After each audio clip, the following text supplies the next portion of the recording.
नमस्कार दोस्तों, मैं हरिंदर आप सबका यूट्यूब चैनल पर स्वागत करता हूं। आज हम आपको कुछ पैरामीटर्स के बारे में बताएंगे। जैसे कि आप देख पा रहे होंगे, ये ट्रेन का चिलर है, यानी कि इसकी जो ट्रेन है वो मेक है, ठीक है।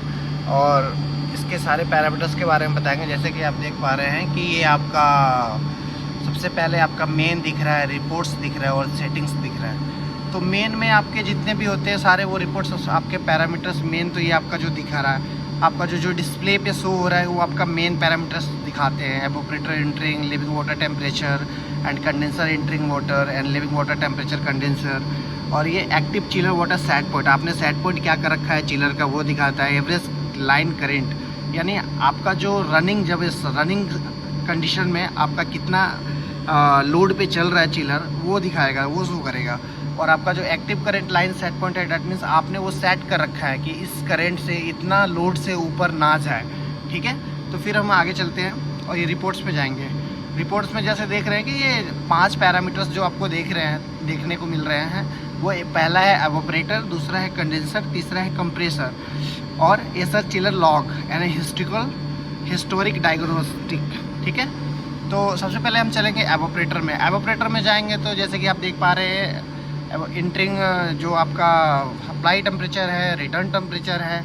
हाँ, इंटरिंग टेम्परेचर डैट मीन्स जो आपकी रिटर्न एचयू से जो टेम्परेचर आ रहा है उसको हम इंटरिंग टेम्परेचर कहते हैं। और जो evaporator living water temperature, that means जो यहाँ से ठंडा करके जो वाटर को यहाँ से सैंड कर रहा है एचयू को, उसे हम लिविंग वाटर टेम्परेचर कहते हैं। तो अभी एक्चुअली क्या है, हमारा चिलर बंद है इसलिए दोनों सेम दिखा रहा है, ठीक है। Evaporation, saturation, refrigeration. जो सैचुरेशन है, जो जहाँ सैचुरेशन उसको कहते हैं जहाँ पे अपना रेफ्रिजरेशन अपना फॉर्म चेंज करता हो, उसे हम सैचुरेशन टेम्परेचर कहते हैं, ठीक है। एवोपरेटर रेफ्रिजरेशन प्रेशर कितना है, अभी तो 380 है, 380 से लेके आपका 400 के बीच में होना चाहिए, ठीक है। एवोपरेटर अप्रोच नहीं दिखाएगा बिकॉज आपका चिलर बंद है, ठीक है। आपका ये evaporator water flow switch status flow दिखा रहा है, डैट मीन्स आपका जो क्या है, आपका जो एवोपरेटर में जो सर्कुलेशन हो रहा है, बिकॉज आपका प्राइमरी और सेकेंडरी पंप चल रहे हैं इसलिए आपका फ्लो दिखा रहा है। अगर हम प्राइमरी सेकेंडरी पंप को बंद कर दें तो ये आपका फ्लो नहीं दिखाएगा क्योंकि वाटर सर्कुलेशन नहीं होगी। फिर नेक्स्ट चलेंगे, ठीक है। ये सारी चीज़ आपने देख लिया है। इसमें रेफ्रिजरेशन प्रेशर है, एवोपरेटर टेम्परेचर है, आपका वाटर फ्लो स्टेटस है, एक्सपेंशन वॉल पोजीशंस कितने % खुले हुए हैं वो सारा दिखाता है। एक्सपेंशन वॉल पोजीशन स्टेप्स दिखाते हैं, ठीक है। तो अब चलेंगे कंडेंसर में।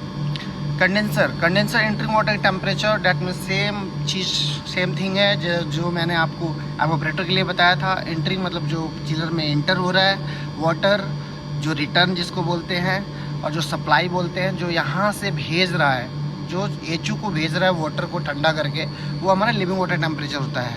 सेम थिंग है, इसमें भी सब चीज़ सेम है। आपका फिर कंप्रेसर में चलेंगे। कंप्रेसर सबसे मेन होता है बिकॉज उसमें सब कुछ बताया जाता है कि आप देख पा रहे होंगे कि कंप्रेसर स्टार्ट कितने, how many types of start कितनी बार हुआ है, ठीक है। और कंप्रेसर रनिंग टाइम कितने इसके घंटे चले हैं। System refrigeration differential pressure 4.9 kilo pascal, ठीक है। ऑयल प्रेशर है 384, अभी बंद है इसलिए। फिर ये नीचे जाएंगे, ये RLA 1 2 3 यानी कि तीनों फेस का लोड दिखाएगा, तीनों फेस पे लोड कितना चल रहा है। ये जो एम्पियर है, तीनों फेस पे लोड एम्पियर कितना चल रहा है वो शो करेंगे।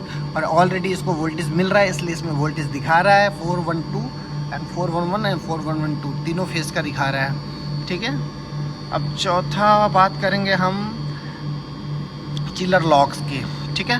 तो इसमें आपका क्या है कि आप किसी भी चीज़ को टाइम्स का मोड चेंज कर सकते हो। अभी जो टाइम है, डेट है, कुछ गलत होता है तो किस मोड में चिलर अभी स्टेटस है, तो आप देख रहे हैं चिलर मोड स्टॉप्ड है। एम्पियर आपका 0 है बिकॉज चल नहीं रहा है। वोल्टेज इसको मिल रहा है इसलिए आप 413, 411, 414 दिखा रहा है, ठीक है। और इसका जो active chiller water set point, जो सेट पॉइंट है वो 7 है। अगर इसको आप चेंज करना चाहते हैं तो यहाँ से नहीं, कहीं और से चेंज कर सकते हैं, बट यहाँ लॉग में देख सकते हैं कि आपका क्या क्या है, ठीक है। ठीक उसी प्रकार active current limit set point है 70%, ठीक है। आगे चलते हैं। हिस्टोरिकल डायग्नोसिस, यानी कि आपका जो हिस्ट्री है, जो भी ट्रिपिंग की हिस्ट्री है, कब कब किस चीज़ से ट्रिप हुआ है या फिर अलार्म आया है, उस अलार्म को यहाँ शो करेगा, ठीक है।